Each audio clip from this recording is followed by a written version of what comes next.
Block आवर्त और वर्ग संख्या का निर्धारण करना होता है तो हम कैसे करेंगे। तो सबसे पहले हम निर्धारण करेंगे किसी तत्व का क्या ब्लॉक, ठीक है ना। किसी तत्व के ब्लॉक का निर्धारण, तो किसी तत्व के इलेक्ट्रॉनिक विन्यास हमें निकालना होगा और उस इलेक्ट्रॉनिक विन्यास के क्रम में जब अंतिम इलेक्ट्रॉन जिस ब्लॉक में प्रवेश करेगा, चाहे एस, पी, डी और ए, इन चारों में से किसी ब्लॉक में प्रवेश करता है तो वह तत्व जो होगा उस ब्लॉक का तत्व कहलाता है। आई बात समझ में ना। परमाणु कहता है कि मेरा अंतिम इलेक्ट्रॉन जिस ब्लॉक में जाएगा मैं उसी ब्लॉक का तत्व कहलाऊंगा। जैसे अब सोडियम देखिए, सोडियम का इलेक्ट्रॉनिक विन्यास निकालेंगे तो इसके लिए कौन सा क्रिया गैस लेकर चलते हैं हम लोग? नियोन लेकर चलते हैं। और नियोन लेकर चलने का मतलब कि कहाँ तक आपका इलेक्ट्रॉनिक विन्यास निकल गया? 10 तक। तो परमाणु संख्या 10 तक। और मैं बताया हूँ कि जब नियोन लेकर चलेंगे तो कक्षा संख्या कहाँ से प्रारंभ करेंगे? 3 से। तो बोलिए 11 का इलेक्ट्रॉनिक विन्यास निकालना था और नियन हमने रख दिया, 10 तक निकल गया कि नहीं निकल गया? अब 11वां इलेक्ट्रॉन रखने के लिए तीसरी कक्षा से प्रारंभ करेंगे कि नहीं? और तीसरी कक्षा में कौन ऑर्बिटल पहले स्टार्ट होगा? एस।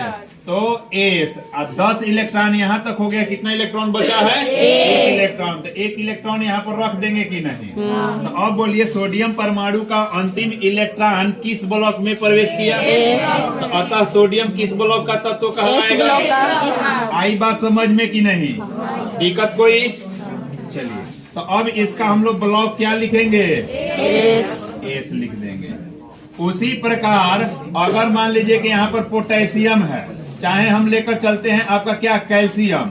कैल्शियम का परमाणु संख्या कितना होता है? 20। अब जब इसका आप इलेक्ट्रॉनिक विन्यास निकालोगे तो कौन सा क्रिया गैस लेकर चलोगे? आर्गन। कक्षा संख्या कहाँ से प्रारंभ करोगे? 18 से। 4 से। तो अब बताइए आर्गन कहने का मतलब कि 18 तक इलेक्ट्रॉनिक विन्यास निकल गया। बचा कितना? 2। तो अब बताइए 4s2 लिख देंगे ना। अब बताइए 18 2 20। इसका भी अंतिम इलेक्ट्रॉन कहाँ प्रवेश किया? तो कैल्शियम का भी ब्लॉक क्या हो जाएगा? दिक्कत किसी को? इसी प्रकार अगर मान लेते हैं कि फ्लोरीन है, फ्लोरीन की परमाणु संख्या 9। तो बोलिए आप कौन सा क्रिया गैस लेकर चलोगे? हीलियम लेकर चलते हैं। कक्षा संख्या कहाँ से शुरू करेंगे? 2 से ना। तो अब बोलिए एस पर अधिकतम हम रखते हैं 2 ना, क्योंकि है यहाँ पर तो 2 रख देंगे। तो बोलिए 2 और 2 4। 2s के बाद क्या भरते हो?